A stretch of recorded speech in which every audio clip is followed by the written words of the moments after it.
Howdy folks, I want to introduce you with my layout, the West Texas project, which you can see in this thread.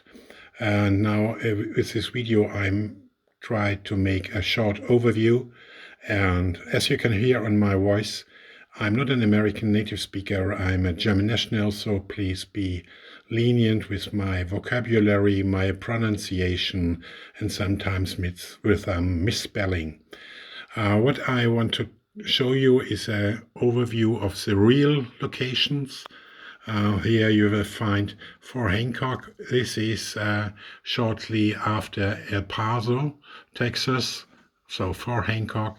Then you will find Sierra Blanca, Texas. It's a diverging point where the Texas and Pacific goes off from the SP line. And on the TNP line, you'll find also a small town called Alamore with only some 100 people or less today. On the other side, on the SP, there is Valentine. In former years, in the 50s and 60s, a pretty active subdivision point. Here is Marfa, Texas. Now it's a kind of art colony somewhere in the desert with roughly 2,000 inhabitants. Very nice location nowadays. So Paisano Pass is more or less the end of my layout. Here it will be, and there you have also another line coming from Mexico, the former Orient line, long time operated by the ATSF and nowadays by the Kansas City Southern, going also through Paisano Pass via trackage rights and then going way up to Fort Stockton and then to Central Texas like the TNP. So these are the important locations for my layout too, and I will show you to you shortly. Okay, here we are in Fort Hancock, the military fort. Originally it was closed in the 30s, but on my layout it's still pretty active. And as a former military, I was stationed in San Antonio, Texas for a year. It's a must-have to depict an American military facility.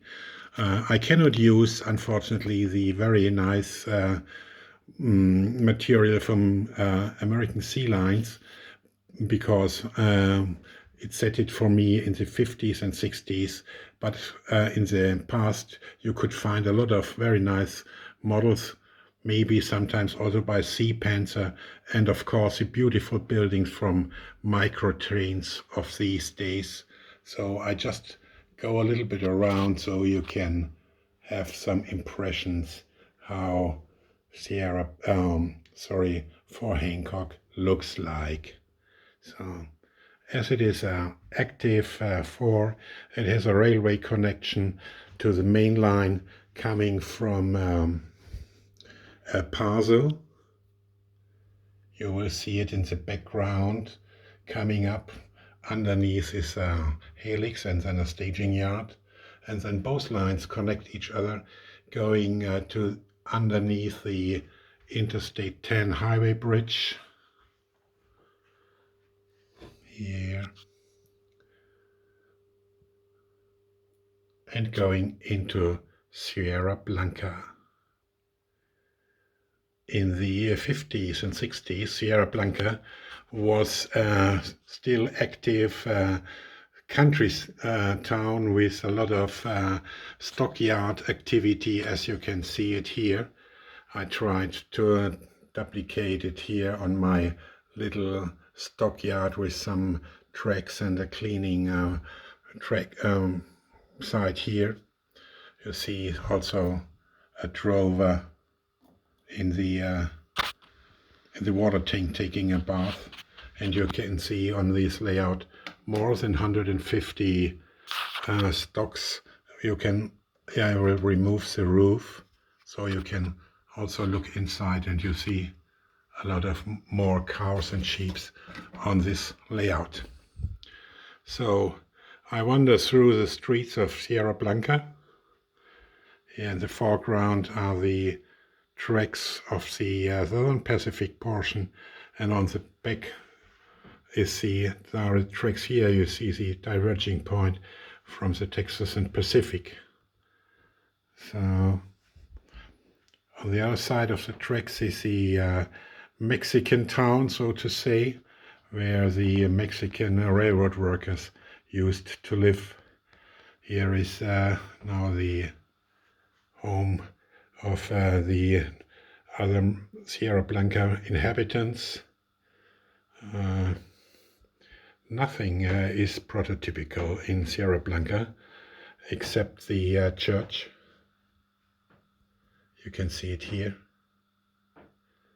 When we visited Sierra Blanca several times, my wife and I, then we went to Sierra Blanca. You see it here, where I'm standing at the post from Sierra Blanca, and here is a picture from the real church. We measured it out so we could, I could make a kind of copy of this church, and it looks very nice on this place. This now here is the, let's say, called red light district from Sierra Blanca. It had seen better times, but it's the way it is. Here is a small, how you call it? It's a trailer park, yes. Okay. Now we will focus ourselves on the Texas pecan plantation with 150 roughly pecan trees, and the harvest is in full swing. A lot of activity in harvesting the pecan nuts, and for me it was a good excuse to cover a little bit the edge and the curves here in this area. You can see it, yes. Now the layout continues with these bridges, different bridges over dry wash. And now we have here a kind of peninsula to lengthen the traveling time. And it's not so easy to do it in these more or less flat country. So the elevation in the middle could not be very drastically, but on the other hand, it should be an excuse for this detour, especially here for the Southern Pacific line, which is in the foreground. Here you see some also a dry wash again, and here is on the side below of the main line facility for crude oil loading, and on the other side again for some kettles, a spur, is it called spur? Anyway, for here to for the main line, creating some business. So we going around, and you can have an imagination how big it is. And now we are coming to Valentine, Texas. Today it's a shadow of itself. It's only one track going through a more or less ghost town. These are here the only real buildings remaining in Valentine from these former times. But I could depict from some postcards that Valentine had 8 tracks, 2 water tanks like this, and also a turntable. So I made it also on my layout too. So, and of course, that it was a former subdivision point. We have a track for cabooses, and also here for maintaining, in former times, steam locomotives. Only this one from the Nacionales de Mexico is still active, visiting Valentine from time to time, but of course the normal activity is here taking up fuel for through-going diesel locomotives. Okay. Now what you can see here now in the middle is a kind of scenic divider on the one hand. On the upper level you see the TNP line going around it, and on the lower level you see the SP line. So if you follow these lines around, you will see on the upper level again the TNP line with it is a small, very small village with nowadays probably less than 100 people, and a telecom facility.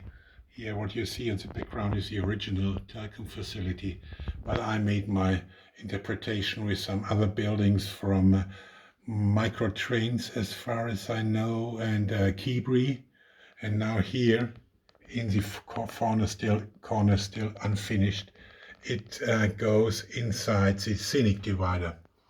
If I take a look on it, I will try it, you will see inside the scenic divider there's another small staging yard too, so you can store up to 3 different trains inside this scenic divider.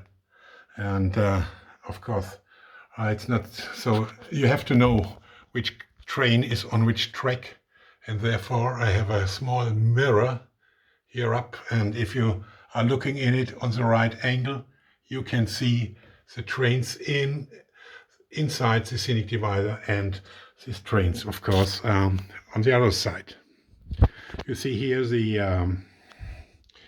an SP train, which is of course not prototypical, but the combined train with Rock Island would leave, go through San El Paso to Tucumcari, or how is it called? Anyway, it's on my layout, it's on a detour because the other normal line is destroyed at this time. So, but going back on the Southern Pacific line, it goes here around the curve. Curve. And now we are entering the city limit of Marfa, Texas. So here is the Marfa, Texas Middle School or High School. And here is a seed and feed facility, Good Bolt Incorporation, which is really located in Marfa, but no, this building, of course, it's another one.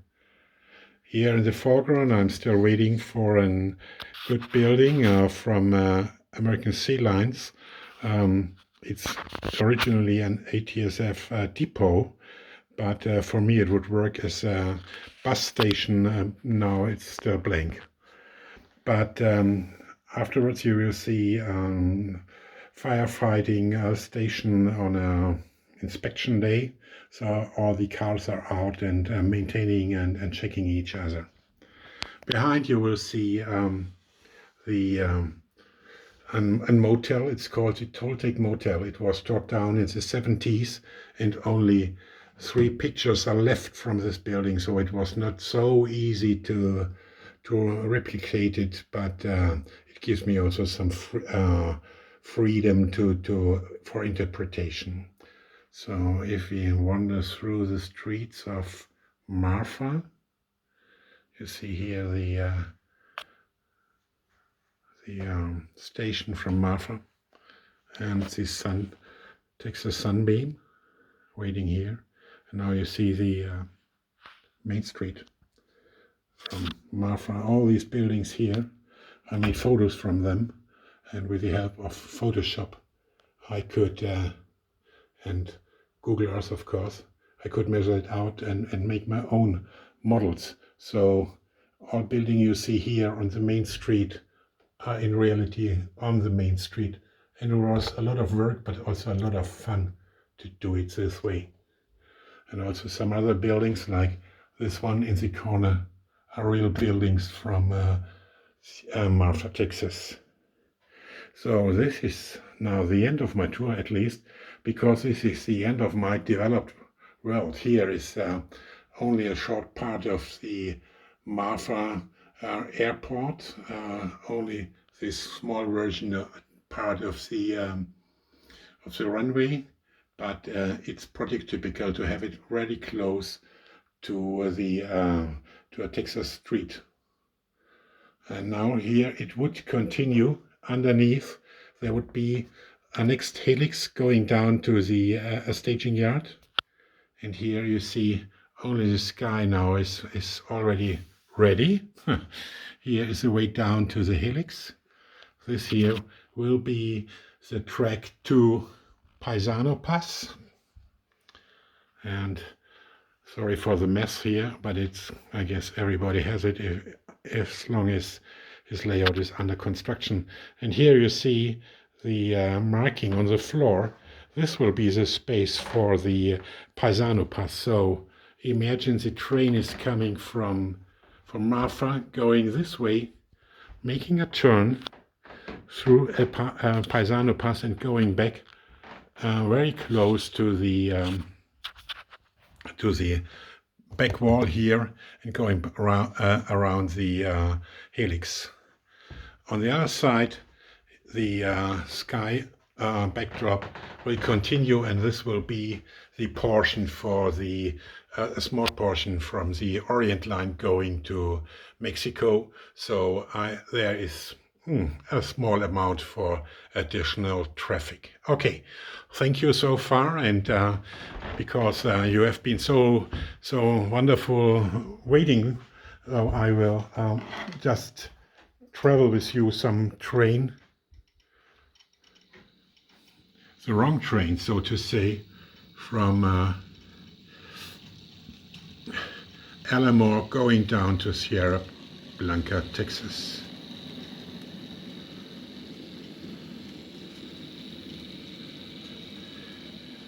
It's a wonderful train made by American Sea Lines.